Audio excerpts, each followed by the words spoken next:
開支。我問誰，誰都不會在意死亡的意義。世界像是不滅，我倆都無可救治。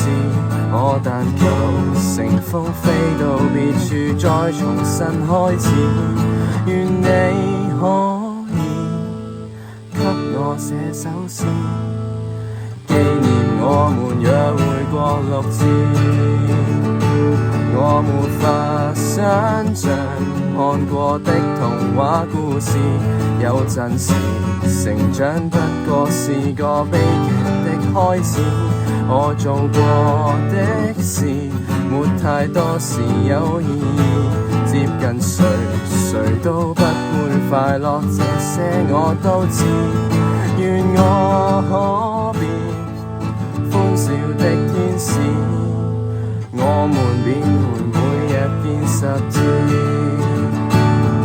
願我可變優雅的詩篇，這樣你便願看數10遍。